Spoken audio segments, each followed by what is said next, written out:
Hello, class. I want to go ahead and talk a little bit about credit card statements and how to compute the unpaid balance. So I'm going to go ahead and do this in Excel. So that's what I would suggest that you do again with this one as you're working your way through. Excel just helps you keep organized a little bit. So we're given some information. Let's see what we're given. We're given that the unpaid balance from December is $1,986.03. There's some purchases made during the month of January, so $204.75. And we have payments made during the month of January, which is $346.70. So let's just put these into Excel real quick. So this is unpaid from December. So I'm just going to have 1986.03. Okay. And we have purchases during January. And you want to start thinking about payments, purchases. What do those do to our balance that we brought over from December? And we have payments during January. Okay. So 346.70. All right. So I would take some time and just go ahead and get these set up in Excel. If you want to format these cells as currency, you can do that as well, just to clean it up a little bit. So let's see what we're working with here. So in part A, it says, suppose the credit card company charges 1.7% monthly interest on the unpaid balance from December. How much interest will this be? Okay, so we are going to be calculating the interest on December, the unpaid December balance.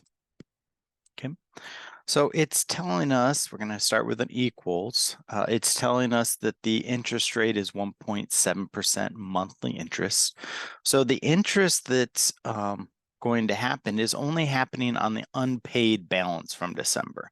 So at the end of December, whatever's left over, it doesn't include any of these payments that we've made or purchases that we've made.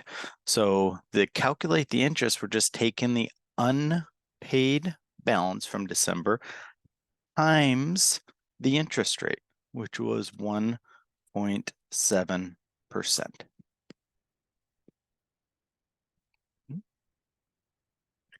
And we hit enter, and we have $33.76. So let's go ahead and write that in there. Okay. So now we're going to work on what will be Yoko's unpaid balance be on her February 1st statements.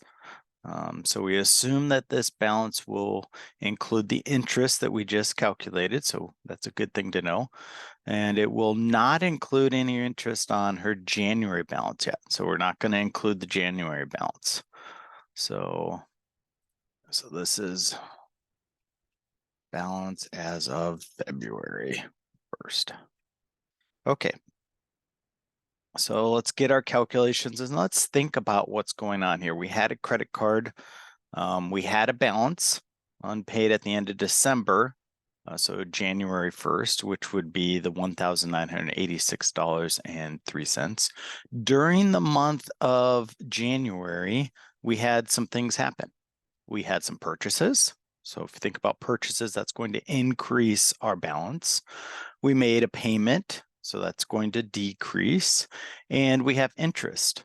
So interest is added on to the balance. That's what the credit card is earning for the company, is that interest. So let's go ahead and take our unpaid balance and purchases. So we're going to have to add purchases, so plus, and then minus a payment. So payments removed from the account, plus the interest. Now with this interest, there may be some rounding going on. So what I'm going to do is I'm just going to take the $33.76 and manually type it in. I'm not going to click on this because there may be some rounding that happened. So as we go through, we want to make sure that we use the clean 33.76. Won't always cause an issue, but it may sometimes when you're working with your rounding. Okay, so let's review what we have. We have the unpaid balance. That's what we started with. We made some purchases, so we need to add that to the balance. We made a payment, so we subtract that amount. And the interest that occurred needs to be added. Okay, so the end balance is $1,877.84. Okay, so I would suggest setting it up in Alec or in Excel. Just helps you keep organized. You can label your parts. You have them there. You can go back and reference what you've done, so you can look at each thing to make sure that you have calculated those correctly. And then you can go ahead and enter them into Alex. All right. So I hope that was helpful. Just getting the idea of a credit card, how you make payments, how interest, purchases, all that affect the balance. All right. Thanks for watching. Have a good day.